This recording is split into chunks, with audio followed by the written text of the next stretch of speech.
자, 이제 부동산 활동의 일반 원칙인데요. 이 제목 자체도 출제하는 분에 따라서 부동산 학의 일반 원칙 하는 분도 계시고 부동산 활동의 일반 원칙 하는 경우도 있으니까 뭐 다른 차이점 없기 때문에 똑같다고 보시고 이제 접근하시면 좋겠는데요.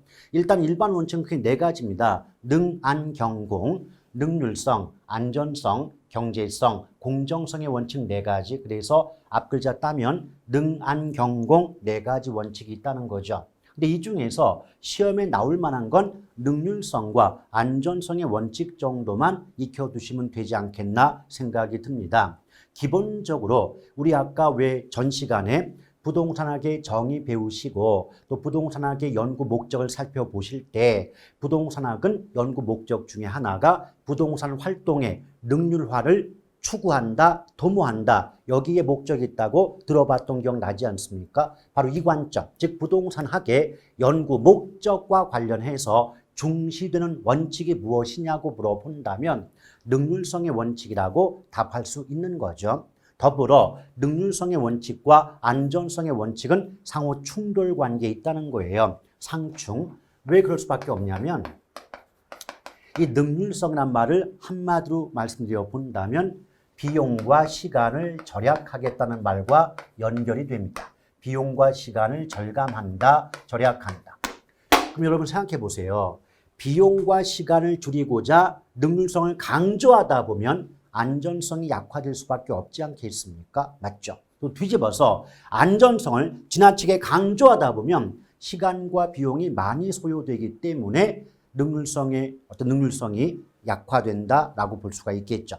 그렇기 때문에 능률성과 안전성은 어느 한쪽을 강조하다 보면 나머지 한쪽이 약화되는 관계에 있으므로 상호 충돌 관계에 있다 또는 갈등적이고 대립적인 관계에 있다라고 말이 나올 수 있습니다. 그래서 이 안전성 원칙의 동그라미 3번에 보니까 능률성과 안전성의 원칙은 상호 충돌 관계에 있다는 말이 나와 있는 거고요.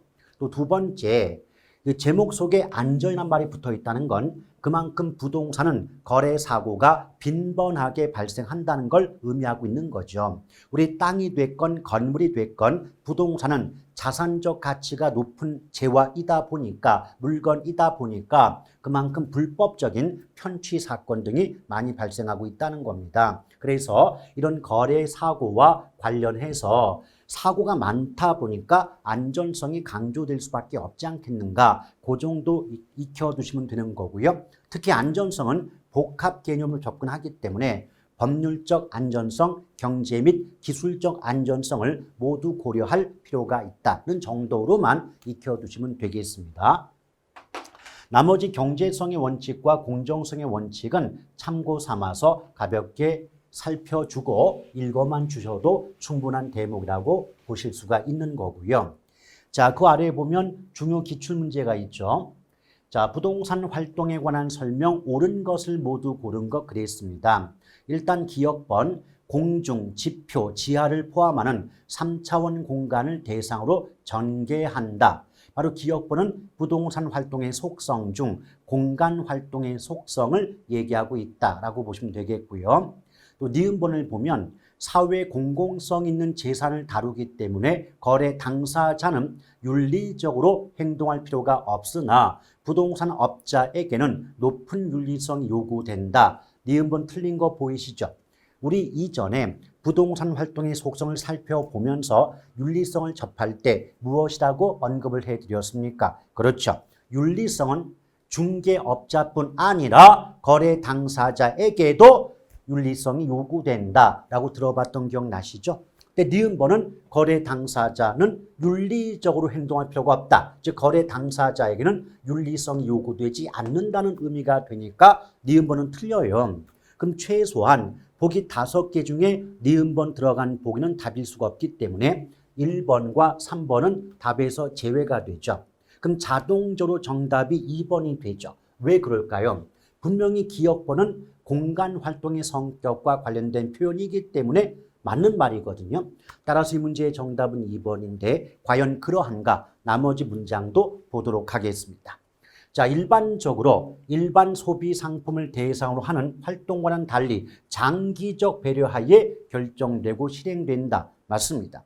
배려의 장기성 이렇게 속성을 얘기할 수가 있는데요. 그 이유는 이 부동산 상품은 일반 재화, 일반적인 물건에 비해서 내용 연수, 즉 수명이 길단 말이에요. 수명이 긴 물건이다 보니까 장기적인 관점에서 배려할 필요가 있지 않느냐.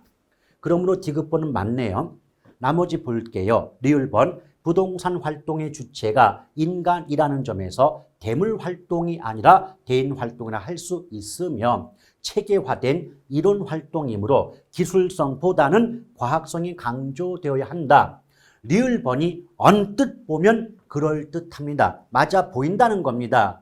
그런데 리을번이 왜 틀렸냐면 우리 배웠던 거 복습해 볼게요. 부동산 활동의 속성은 과학성과 기술성의 양면성을 갖는 것이지 어느 한쪽이 중시되는 게 아니에요. 또 부동산 활동은 대인 활동과 대물 활동의 속성을 함께 가지고 있는 것이지 어느 한쪽만 강조될 수는 없다는 겁니다. 아시겠죠? 따라서 리을번은요. 대인 활동이라고 대물 활동이 아니라 대인 활동이다. 그러면 대물 활동의 속성을 부정하는 지문이 문장이 되기 때문에 리을번은 틀렸다는 겁니다. 이 점을 유념하실 필요가 있어요. 그 다음 미음번, 부동산 활동을 임장활동. 나중에 부동산 특성 배울 때 나오시지만 임장활동 나오면 부동산의 특성은 부동성이 나와야 돼요. 부동성. 임장활동 나왔다. 그럼 특성이 뭐라고요? 부동성. 자, 부동성이 나와야 되는데 부증성 써있죠? 틀렸습니다.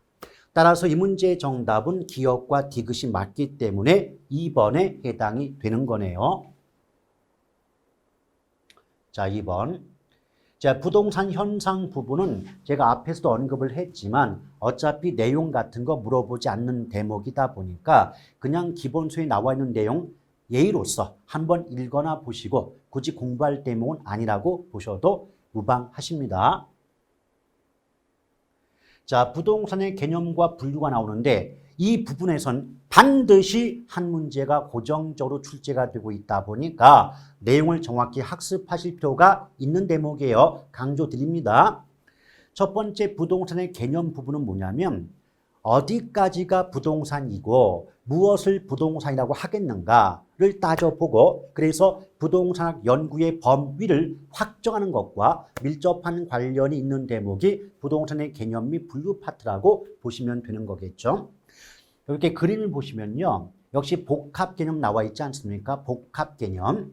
복합인데 복합이네. 오타 났네요. 복합입니다.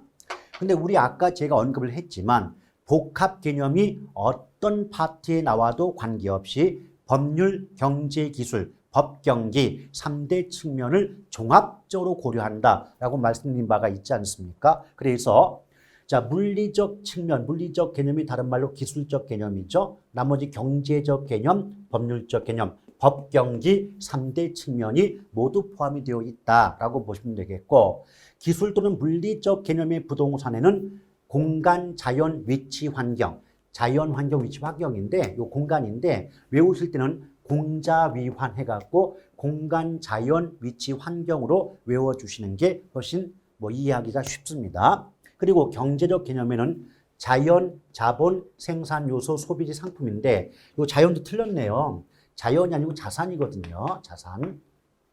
복합이 아니고 복합이고요.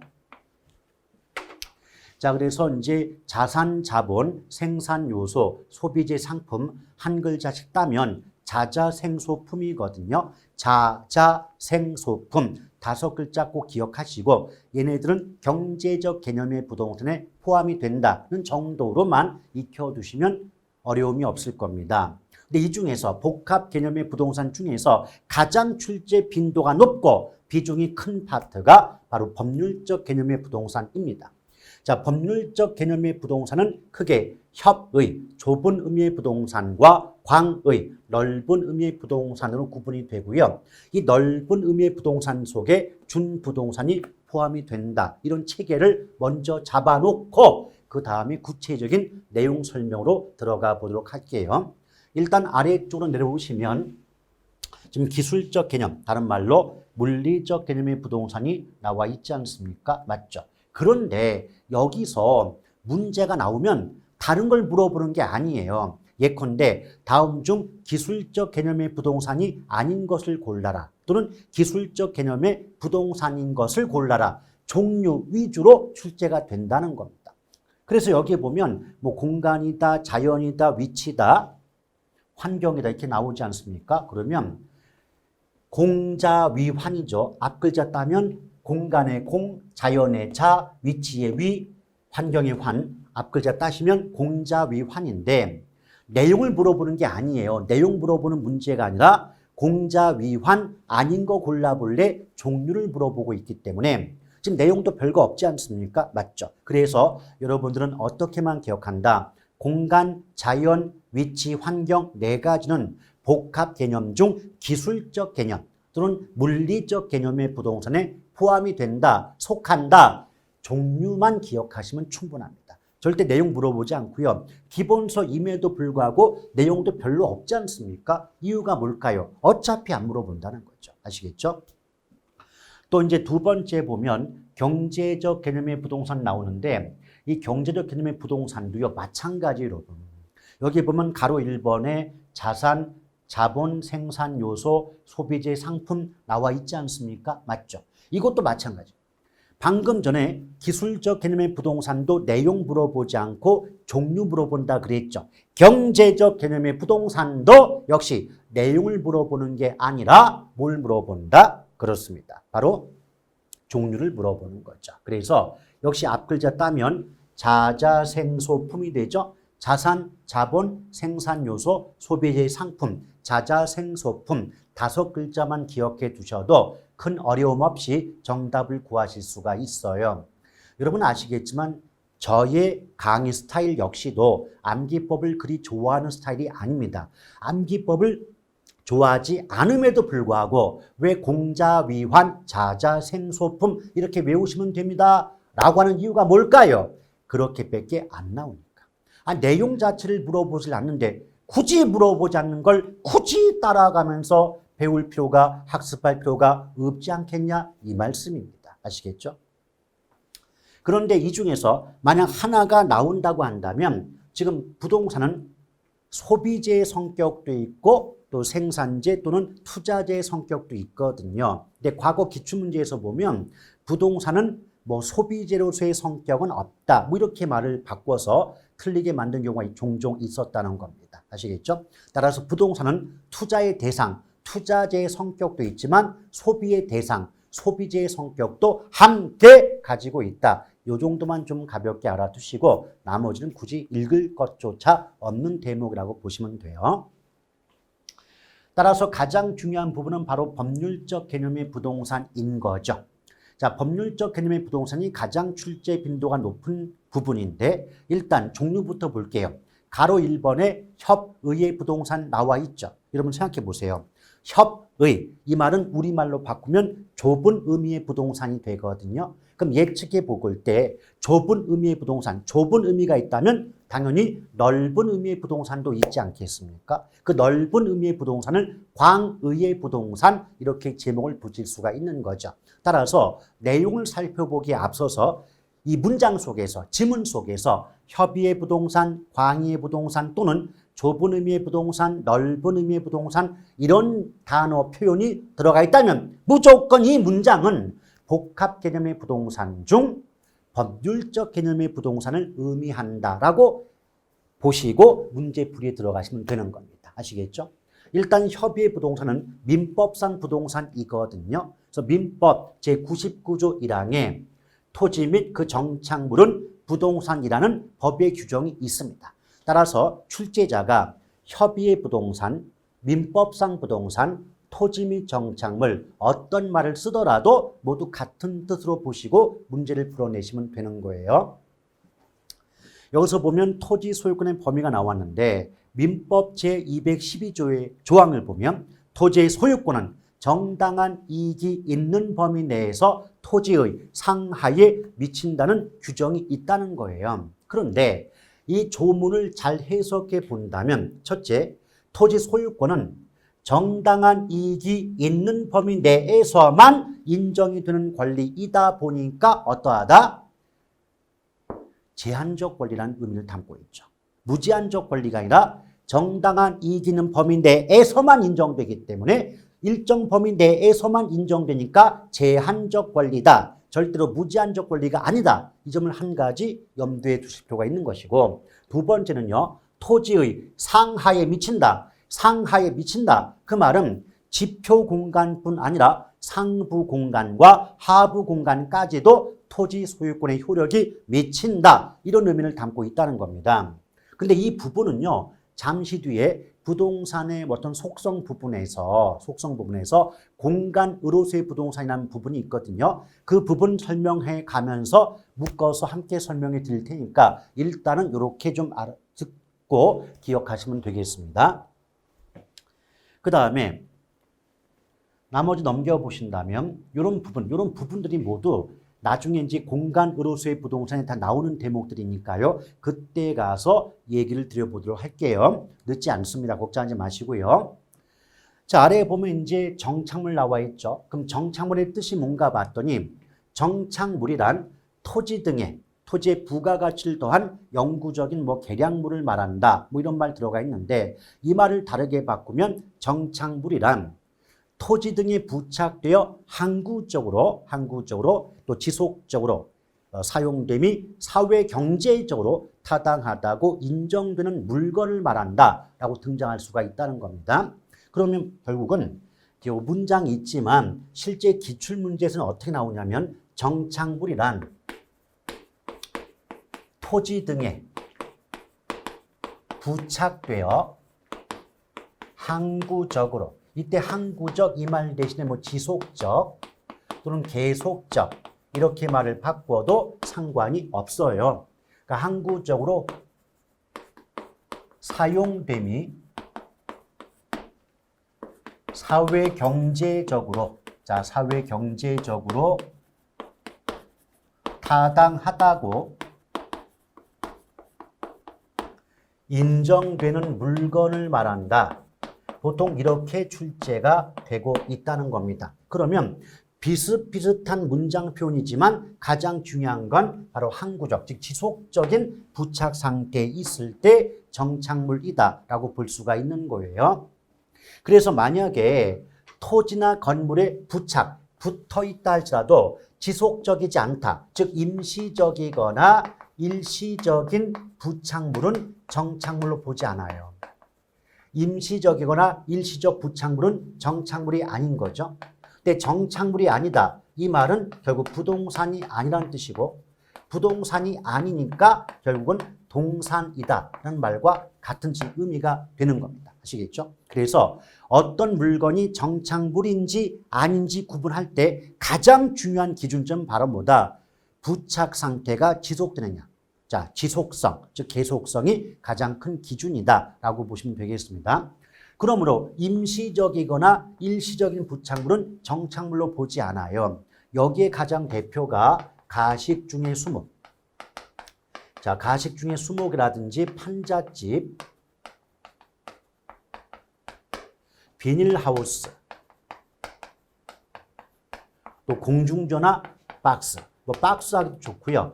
부스라고 해도 상관이 없겠죠. 자, 공중전화 박스 등이 대표적인 정착물이 아닌 경우에 해당이 된다라고 보시면 되겠습니다.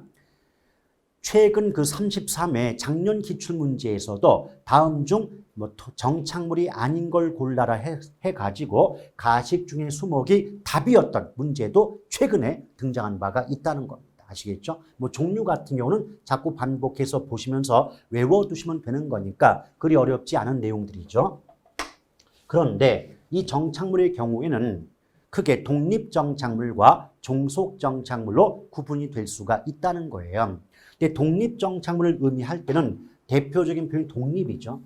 원래 민법을 비롯한 법률이건 간에 또는 우리 부동산을 비롯해서 학문이건 간에 즉 법과목이든 학문 과목이든 관계없이 독립적이다, 독립한다. 이 말은 그것과 무관하다의 의미입니다. 그래서 독립정착물은 토지와는 무관하게 토지와는 별도로 거래의 객체, 거래의 대상이 될 수 있는 물건을 독립정착물이라고 볼 수가 있는 거죠.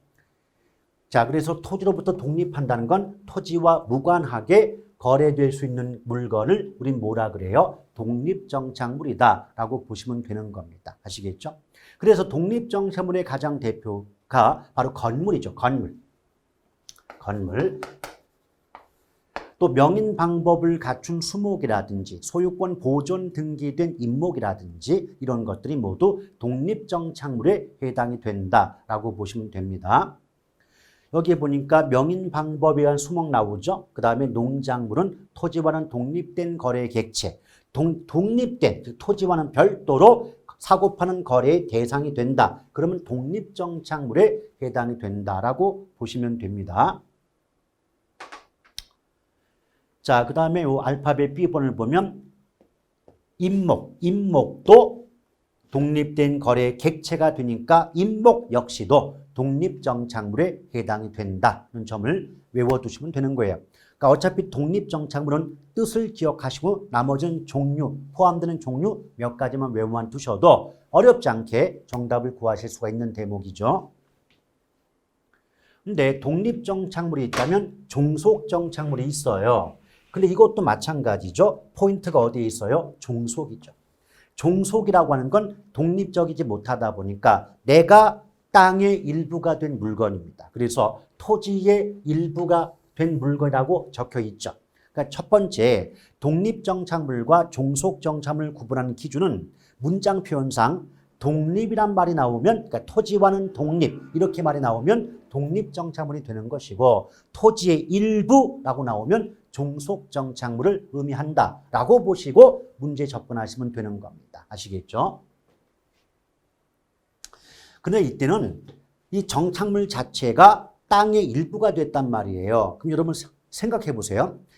자, 여기 이제 토지가 있어요. 근데 A라는 물건이 토지의 일부가 됐대요. 그러면 A라는 물건이 땅의 일부가 된 상황이니까 토지 자체가 누군가에게 팔려 넘어간다면 토지의 일부인 물건도 토지에 딸려서 토지와 함께 더불어 누군가에게 팔려 넘어갈 수밖에 없지 않겠습니까? 맞죠? 그래서 이때 종속정착물은 그 토지의 땅의 일부가 됐죠. 그럼 땅 자체가 누군가에게 팔려 넘어간다면 땅의 일부인 종속정착물도 땅과 더불어 상대방에게 팔려 넘어갈 수밖에 없지 않겠습니까? 맞죠? 그래서 토지거래 시 종속정착물은 토지와 함께 매수인, 사는 쪽이죠. 매수인에게 양도된다. 이런 식의 말이 나올 수가 있는 겁니다. 아시겠죠? 그런데 여기서 봤을 때 저 같으면 이 종속정착물 종류를 따로 외우지 않고 이렇게 판단할 거예요. 종속정착물 자체가 땅의 일부다 보니까 땅과 별도로 거래될 수 없는 것, 땅과 별도로 팔아먹을 수 없는 것, 걔네들은 모두 종속정착물이에요. 예를 든다면 도로, 교량, 지붕, 담장, 돌담, 울타리 이런 것들이 종속정착물이거든요. 한번 이렇게 물어볼게요, 여러분. 땅이 있고 건물이 있다고 할 때 여러분 생각해봐요. 땅과 별도로 지붕만을, 담장만을, 울타리만을 거래할 수 있나요? 팔아먹을 수 있나요? 아니죠. 땅과 별도로 땅과 무관하게 담장만을, 지붕만을, 울타리만을 매매할 수는 없는 거잖아요. 맞죠? 이처럼 땅과 별도로 팔아먹을 수 없는 물건은 종속정착물로 보시면 되겠고 땅과 별도로 땅과 무관하게 팔아먹을 수 있는 물건은 독립정착물로 구분하신다면 어렵지 않게 정답을 구하실 수 있지 않을까 생각이 됩니다. 또 아래 팁을 보니까 제가 아까 토지에 정착되어 있지만 매년 경작을 요하지 않는 나무나 자연식생, 단연생 식물은 독립성이 없다는 건 토지의 일부가 됐으니까 이 자체가 종속정착물이에요. 아시겠죠? 이 팁이니까 좀 알아주시면 되겠고 그러면서 보충학습 보세요.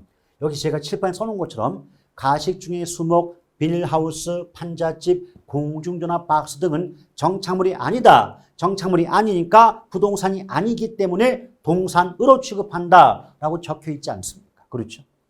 이런 종류 같은 경우는 자주 물어볼 수 있으니까 정확히 좀 구분해서 외워두실 필요가 있습니다. 근데 이때 어떤 물건이 과연 정착물인지 아닌지 구분을 해야 되지 않습니까? 그 구분 기준이 있다는 거죠. 그 구분 기준은 크게 네 가지가 있습니다. 일단 기억번의 물건의 부착 방법, 니은번의 물건의 성격, 또 디귿번 물건의 설치 의도, 또 리을번 물건의 설치자 이렇게 나와 있는데 일단 이 네 가지 기준 중에서 여러분들은 기억번 물건의 부착 방법과 리을번 물건의 설치자, 즉 거래 당사자 간의 관계, 요 기억과 리을번 두 가지만 정확히 기억하시면 문제 푸는데 지장 없거든요. 일단 리을번부터 먼저 볼게요. 여기를 보시면 설치자라고 했는데 설치 주체가 있죠. 똑같은 냉장고, 에어컨, 뭐 어떤 붙박이장 이런 것들이 장 같은 것들이 원래부터 그 건물에 부착되어 있었다. 다시 말한다면 세입자와 집주인, 다르게 임대인과 임차인 중에 누가 그 물건을 설치 부착했느냐에 따라서 그 물건이 정착물로 취급되는 경우도 있지만 정착물이 아닌 동산으로 취급되는 경우도 있다는 거예요. 결론적으로 말씀드린다면 임대인, 집주인이죠. 임대인이 설치한 물건은 정착물로 보지만 임차인, 세입자가 설치한 물건은 정착물로 보지 않아요. 정착물이 아니다. 아시겠죠? 정착물로 보지 않는다. 이게 무슨 말이냐면 예컨대 자 곰돌이가 세입자예요. 곰돌이가 세입자, 즉 임차인이에요. 자 곰돌이가 2층 단독주택 중에서 2층에 전세를 살러 입주해 봤더니 이미 그 2층 주택, 2층 방에는 세탁기라든지 냉장고라든지 또 가스레인지라든지 에어컨 등이 모두 설치되어 있더라는 거예요. 그러면 이런 물건 등은 세입자, 임차인, 곰돌이가 설치 부착한 물건이 아니라 집주인, 편의상 곰순이라고 할게요. 곰순이가 집주인, 즉 임대인이라고 가정해 본다면 임대인, 집주인인 곰순이가 설치 부착한 물건 아니겠습니까? 그렇죠. 이럴 때는 세탁기, 냉장고, 가스레인지, 에어컨 등은 정착물로 보는 거죠. 그 2층 주택이라는 부동산의 일부가 되었다고 간주하는 거예요. 오케이? 그런데 예를 들면 지금 곰돌이가 2년의 전세 계약을 마치고 계약을 끝내고 다른 곳으로 이동해 나갈 때 그동안 내 손때가 묻었고 정이 들었다는 이유만으로 세탁기, 냉장고, 가스레인지, 에어컨 떼어갈 수 있습니까? 없는 거예요. 왜? 그 세탁기, 냉장고, 에어컨, 가스레인지는 내 돈 주고 사서 부착한 물건이 아니에요. 2층 주택이라는 그 주택 부동산의 일부로 간주 취급되는 종속 정착물이 된 거예요. 아시겠죠? 그래서 똑같은 물건도 임차인이 설치 부착한 물건은 정착물이 아닌 동산이고요. 임대인이 설치 부착한 물건은 정착물로 본다. 이 차이점 구분하셔야 됩니다. 이게 무슨 말이냐면 예컨대 또 곰돌이가 2층 단독주택 세를 살러 들어가 봤더니 아무런 시설도 부착되어 있지 않더라. 그랬을 때 곰돌이가 한 달 월급 타서 세탁기 하나 사고 또 한 달 월급 타서 냉장고 하나 사고 또 한 달 월급 타서 뭐 에어컨 하나 사가지고 그 2층 주택에 부착을 했다. 그럼 이런 세탁기, 냉장고, 에어컨은 임차인, 세입자인 곰돌이가 자기 돈 들여서 설치 부착한 물건이에요. 내 돈 내산, 내 돈 주고 내가 산 거예요. 오케이?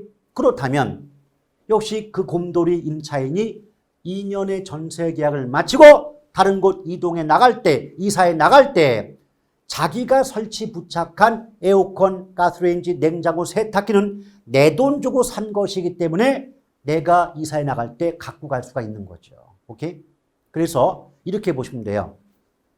결국 어떤 물건이 있다고 할 때 실무적으로도 이 물건을 어떤 주택, 건물 등에 부착된 물건을 내가 이사해 나갈 때 떼어갈 수 있다면 걔는 정착물이 아닌 거 동산인 거죠. 떼어갈 수 없다면 그 주택의 그 건물의 일부가 됐다고 보기 때문에 종속 정착물로 간주가 되고 취급되는 겁니다. 아시겠죠? 자, 이렇게 이해하시면 됩니다. 네, 결론은 이거예요. 임대인이 설치 부착한 물건은 정착물인 거고 임차인이 설치 부착한 물건은 정착물이 아닌 거예요. 그게 결론이죠. 그래서 한 걸음 더 나간다면 임차자 정착물 이렇게 말이 나올 때가 있습니다. 근데 이때 조심할 건 비록 정착물 이 단어가 들어가 있을지라도 앞에 임차자, 임차인자가 붙어 있다면 얘는 정착물이다 아니다. 정착물이 아니에요. 다시 한번 비록 정착물이라는 단어가 들어가 있지만 앞에 임차자, 임차인 이 말이 붙어 있게 되면 이때는 정착물이 아닌 거죠. 여기서 임차자 정착물의 가장 대표가 거래 정착물, 가사 정착물, 농업 정착물이에요. 이것도 마찬가지로 출제자가 야 거래 정착물, 가사 정착물, 농업 정착물 뜻이 뭐야? 이런 문제 안 나옵니다. 다만 거래, 가사, 농업 정착물은 곧 임차자 정착물이고 그 결과 얘네들은 정착물로 보지 않는다. 즉 부동산으로 보지 않는다라고 이해하시면 되는 겁니다. 아시겠죠? 그 다음에 이제 그 위로 올라갔을 때 요 이제 기억본에 보면 물건의 부착 방법이 있지 않습니까? 이게 무슨 말이냐면 그 땅이나 건물 등에 부착된 그 물건을 떼어낼 때 별다른 물리적 손상이 발생하지 않으면 걔는 정착물로 보지 않아요. 동산으로 보지만 물리적 손상이 발생한다면 얘는 정착물로 본다는 거예요. 이게 무슨 말이냐면 예컨대 우리가 건물에 보면 간판이 있죠. 간판이 있고 또 어떤 주택에 보면 벽난로가 부착되어 있다는 거예요. 그럼 상식적으로 생각을 해보세요. 간판은 요새 건물들 보세요.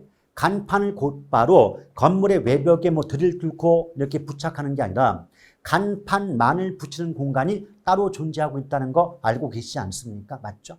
그렇기 때문에 이 간판 등의 경우는 떼었다 붙였다 탈착 부착하더라도 건물의 외벽에 심각한 물리적 손상이나 훼손을 입히지 않는단 말이에요. 그걸 굳이 예쁘게 말한다면 간판은 어떻다? 간판은 물리적 손상 없이 쉽게 제거시킬 수 있기 때문에 정착물로 보지 않는다는 겁니다. 아시겠죠? 근데 그에 비해서 벽난로가 있어요. 그럼 벽난로가 뭘까요? 벽에 붙은 난로겠죠. 그럼 상식적으로 생각해 봐도 벽에 붙은 난로를 떼어내려면 벽을 부술 수밖에 없는 거 아닙니까? 벽을 깨야 되는 거 아닙니까? 그렇죠? 따라서 벽난로는 제거할 때 벽을 부수게 되는 물리적 손상을 가할 수밖에 없다 보니까 벽난로는 정착물로 본다 이 말입니다. 아시겠죠? 그래서 압축하면 똑같이 부착된 물건도 별다른 훼손이나 손상 없이 쉽게 제거할 수 있다면 정착물이 아닌 동산으로 보는 것이고 그 부착된 물건을 제거할 때, 떼어낼 때 물리적 손상을 입힐 수밖에 없다면 그때는 정착물로 보더라 이 말입니다. 아시겠죠? 근데 이건 원칙이죠. 예외가 있습니다. 예외가 바로 뭐냐면 별다른 손상 없이 제거가 가능하다 할지라도 그 물건을 제거함으로써 떼어냄으로써 건물의 효용이 감소한다면 이걸 다르게 바꾸면 기능적 하자가 발생한다 그래요. 자, 건물의 효용이 감소하거나 기능적 하자가 발생한다면 그때는 정착물로 본다라는 점을 유념할 필요가 있습니다. 이게 무슨 말이냐? 여기에 해당하는 게 가장 대표적으로 수도꼭지예요. 그럼 여러분 생각해 보십시오. 누가 수도꼭지를 정착물, 즉 부동산이라고 보겠습니까? 근데 학문적으로, 이론적으로는 수도꼭지를 정착물로 볼 수가 있다는 거예요. 왜? 여러분 생각해 보십시오. 이 수도관에 수도꼭지가 달려 있지 않습니까? 맞죠? 그러면 수도꼭지를 수도관으로부터 제거시킨다고 해서 뭐 수도관이 파열된다거나 어떤 스크래치, 어떤 흠이 발생한다거나 이런 물리적 훼손, 손상 없잖아요. 그렇죠? 수도꼭지는 수도관으로부터 제거할 때 별다른 손상, 훼손 없이 쉽게 제거시킬 수가 있죠. 맞죠? 그런데 수도꼭지를 수도관으로부터 분리시킨다면, 제거한다면 수도를 틀어쓸 수가 없게 되는 거예요. 수도를 틀어쓸 수가 없다. 이 말을 기능상 하자 또는 기능적 하자가 발생한다라고 말합니다. 오케이?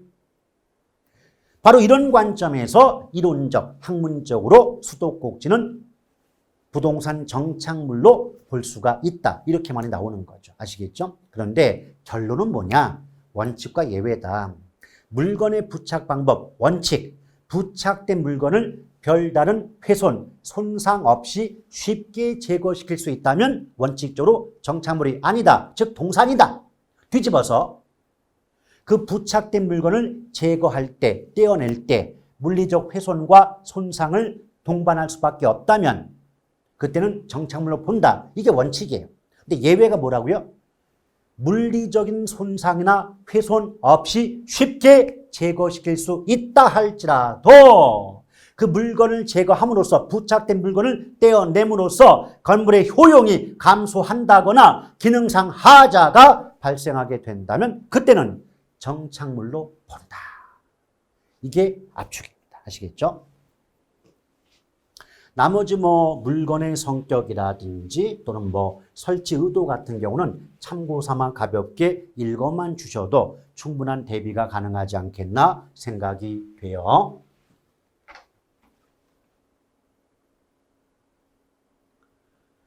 그 다음에 가로 2번에 보니까 지금 준부동산이 나와 있죠. 자, 준부동산, 다른 말로 의제부동산이 나와 있는데 이때 항상 제가 제목을 강조합니다. 왜? 제목 속에 웬만한 내용이 다 담겨 있거든요. 여기 보시면 준자가 붙어 있죠.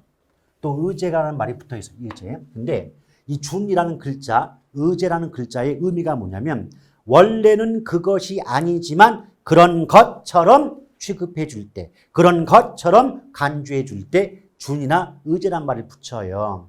예컨대 민법 조문에 성년의제라는 조항이 있거든요. 성년의제. 그 말이 뭐냐면 미성년자이지만 성년처럼 취급해 주겠다. 이 조항이 성년의제 조항이 있습니다. 물론 우리는 배우지 않죠. 왜? 부동산 관련 조문이 아니다 보니까요. 따라서 일단 준자가 붙었다. 어떤 뜻이라고요? 원래는 그것이 아니지만 그런 것처럼 간주 취급해 줄 때 준자를 붙여요. 여러분 대표적으로요. 한전을 비롯한 각종 공기업이 많죠. 근데 공기업에 근무하는 분들을 준공무원 이런 말 쓰고 있지 않습니까? 맞죠? 그러면 준공무원이다. 이 말은 사실상 그 공기업에 근무하는 분들이 공무원은 아니잖아요. 근데 공무원이 아닌데 사회적인 지위나 대우 면에서 공무원에 버금가기 때문에 공무원에 준하는 대접을 받기 때문에 준자를 붙여서 준공무원 이렇게 말하고 있는 거 아니겠습니까? 맞죠? 그래서 부동산 앞에 준자가 붙었다. 그 말은 부동산은 아니지만 어떤 이유 때문에 부동산처럼 취급해 주겠다는 의미를 내포하고 있는 셈 아니겠냐 그 말입니다. 오케이? 그러면 부동산이 아닌데 도대체 무슨 이유 때문에 부동산처럼 취급해 줄까? 그 이유가 바로 공시수단이 부동산과 동일 유사, 같거나 비슷하기 때문에 부동산에 준하여 취급이 된다는 거예요. 여러분 민법을 배워서 아시겠지만 원래 그 동산과 부동산이 구분이 될 때 동산과 부동산의 공시수단이 다르잖아요. 동산의 경우는 인도점유지만 우리 부동산의 경우는 등기 등록의 공시수단을 가지고 있지 않습니까? 그럼 공시수단, 공시가 무슨 말이에요? 원래 직역하면 널리 알린다의 의미가 되겠지만 원래 의미를 따져본다면 이제부터 이 물건 내 거예요 라고 알리는 것을 공시한다. 더 예쁘게 말하면 물권 공시의 원칙, 그걸 민법에서 배우실 겁니다. 그런데 이 부동산의 경우는 현실적으로요, 계약금, 중도금, 잔금을 모두 완납했다 할지라도 돈 다 냈다 하더라도 등기하거나 등록이 되어 있지 않으면 법적으로 소유권을 인정받을 수가 없지 않습니까? 맞죠? 바로 그렇기 때문에 부동산은 이제부터 내 겁니다 라고 알리는 수단이 등기와 등록이에요. 그런데 준부동산은 공시수단이 등기와 등록의 수단을 가지고 있다 보니까 부동산이 준하여 취급이 된다는 거죠. 따라서 예쁘게 포장하면 준부동산이란 등기 등록의 공시수단을 갖춤으로써 부동산에 준하여 취급되는 특정의 동산 등을 말한다라고 출제가 된 바가 있다는 겁니다. 아시겠죠? 물론 종류 같은 경우는 외우시면 돼요. 종류 같은 경우는 뭐가 있죠? 여기 보면 임목, 법률상 공장재단, 광업재단, 선박, 항공기, 자동차, 건설기계, 어업권 등이 준부동산에 속한다, 포함이 된다. 종류는 외우시면 되겠습니다. 그러면 앞서 보셨던 협의의 부동산에다가 지금 보셨던 준부동산까지 포함하면 범위가 넓어지기 때문에 넓은 의미, 즉 광의의 부동산이 나오게 된다라고 보시면 돼요. 자, 중요 기출문제 하나 풀어볼까요? 부동산학에 관한 설명 틀린 건데 과학을 순수과학과 응용과학으로 구분할 때 부동산학은 응용과학에 속한다. 맞습니다. 또 2번 부동산학의 연구 대상은 부동산 활동 및 부동산 현상을 포함한다. 맞고요. 3번 부동산학의 접근 방법 중 종합식 접근 방법은 부동산을 기술적, 경제적, 법률적, 법경기 3대 측면 모두 포함하는 게 복합 개념이고 복합 개념자가 나오면 종합식 접근법이 답이 된다 했던 거 기억나실 거예요. 또 부동산학은 다양한 학문과 연계되어 있다는 점에서 종합학문적 성격 갖는다. 맞고요. 자, 5번 부동산학의 일반 원칙으로서 안전성의 원칙은 소유 활동에 있어서 최유효 이용을 지도원리로 삼는다. 여러분 소유 활동에 있어서 최유효 이용을 지도원리 이 부분은 맞지만 이 부분과 관련된 부동산학의 일반 원칙은 능률성의 원칙이지 안전성의 원칙이 아닙니다.